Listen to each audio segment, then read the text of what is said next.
அன்பிற்கினியவர்களே, அல்லாஹுவின் நல்லடியார்களே, பெருமானார் ஸல்லல்லாஹு அலைஹி வஸல்லம் அவர்கள் இன்றைய காலகட்டத்திற்கு தகுந்தாற் போல் நிறைய விஷயங்களை நமக்கு சொல்லுவார்கள்.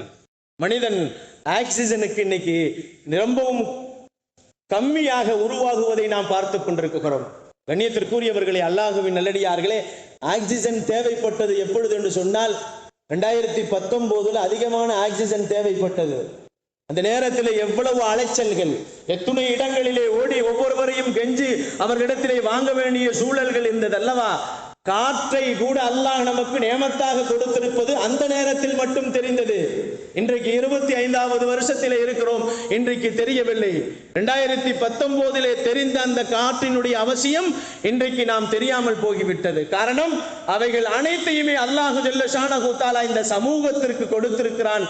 அல்லாஹு கொடுத்த நியாமத்துக்கள் அவை ஒவ்வொன்றும் நிறைய நேமத்துக்களாக அல்லாஹு வாரி வழங்கி கொண்டிருக்கின்ற அந்த நேமத்துக்களை சரியாக பயன்படுத்த வேண்டும் என்பதை நபிகள் நாயகம் ஸல்லல்லாஹு அலைஹி வஸல்லம் அவர்கள் நமக்கு சொல்லி தந்திருக்கிறார்கள்.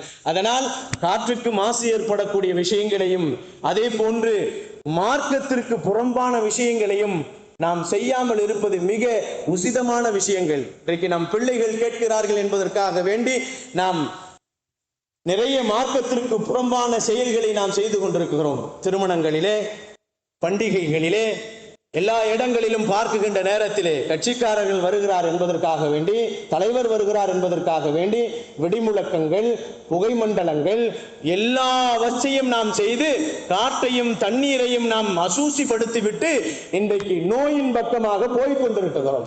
அல்லாஹு ஜல்ல ஷானஹு தஆலா இஸ்லாத்திலே எவைகளெல்லாம் வேண்டாம் என்று சொல்லப்பட்டிருக்கிறதோ அவைகளை எல்லாம் நாம் எடுத்தெறிந்து விட்டு இஸ்லாத்திலே சொல்லப்பட்ட அனைத்து விஷயங்களையும் நாம் அல்லாஹ்விற்காக வேண்டியும் ரசூலுக்காக வேண்டியும் பின்பற்றக்கூடிய நல்ல மூமின்களாக நபிகள் நாயகம் ஸல்லல்லாஹு அலைஹி வஸல்லம் சொன்னது போன்று நல்லவர்களாக அல்லாஹ் நம்மையும் உங்களையும் உங்களுடைய குடும்பத்தாரையும் என்னையும் என்னுடைய குடும்பத்தாரையும் உலக முஸ்லிம்கள் குடும்பத்தார்கள் அனைவரையும் அல்லாஹ் ஆக்கி அருள வேண்டும். வாழும் காலங்கள் எல்லாம் காபாவிற்கு சென்று ஹஜ்ஜுகளையும் உம்ராக்களையும் தவாஃபுகளையும் செய்து வாழும் காலங்கள் எல்லாம் நாயகம் பெருமான் ஸல்லல்லாஹு அலைஹி வஸல்லம் அவர்களை கனவிலும் நினைவிலும் கண்டு களித்து பெருமானார் ஸல்லல்லாஹு அலைஹி வஸல்லம் அவர்கள் சொல்லிக் கொடுத்த இந்த கலிமாவை வாழும் காலம் முழுக்க நாம் சொல்லி வாழ்ந்து நடந்து வாழ்ந்து மரணிக்கக்கூடிய நல்ல பாக்கியசாலிகளாக அல்லாஹு ஜல்ல ஷானஹு தஆலா நம் அனைவர்களையும் ஆக்கி அருள்வானாக. வாஹிரு தாவானா வனில் ஹம்துலில்லாஹி ரப்பில் ஆலமீன். அஸ்ஸலாமு அலைக்கும் வரஹ்மத்துல்லாஹி தஆலா பரகாத்துஹு.